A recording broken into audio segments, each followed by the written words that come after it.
Meetings. I hate meetings.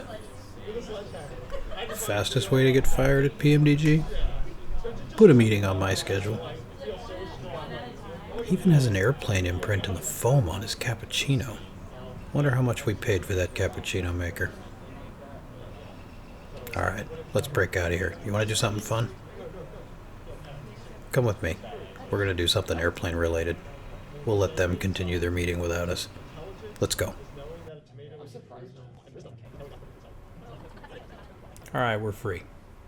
Mission for today, something airplane related. We're going to do a quick overview of the flight deck, get you oriented and show you how the view controls work so that you can find information quickly. This will be the first in a series of short videos that are designed to help you customize the simulation so you can get the most out of it. Alright, welcome to the flight deck.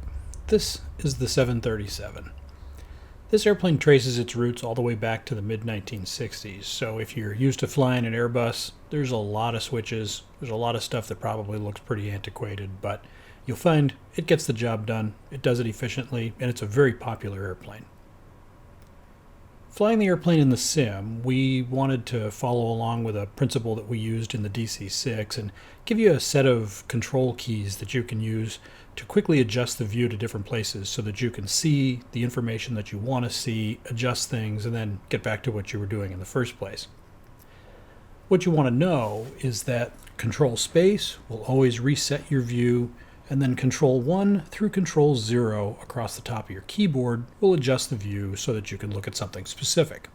This was Control-Space. This is kind of your normal, this is where your head's going to be while you're flying the airplane if you're a captain. Now, this is actually a little bit different than how I normally would set the airplane up if I were flying it. I fly a different type of jet, but I'd like to be a little bit closer to the panel, partly because my mom married a short guy, so my legs aren't that long.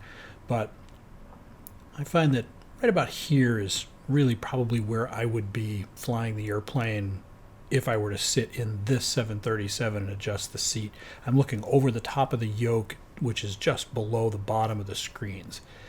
You can see I've got a pretty good view around things and over the top of the combing panel, but you'll also notice that some of the stuff right above the displays is a little bit cut off. So what we've done is we've given you a slightly different position, and that's this right here.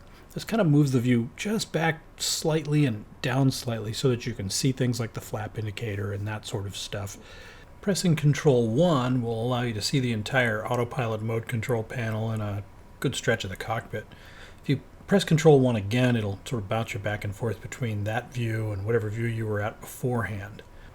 Pressing Control-2 will take you down, show you where the FMSs are, and give you a good view there in case you need to use both at the same time. Control-3 will show you the left FMS in case you want to be zoomed in real close.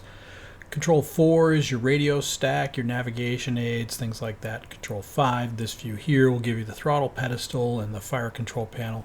Control-6, the overhead panel. Control-7, the aft overhead panel. Those you'll use a lot.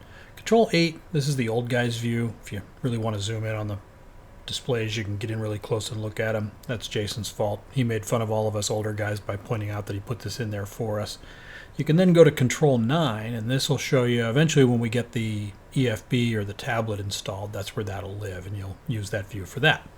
All right, Control-0 takes you right back to the jump seat, and here we are.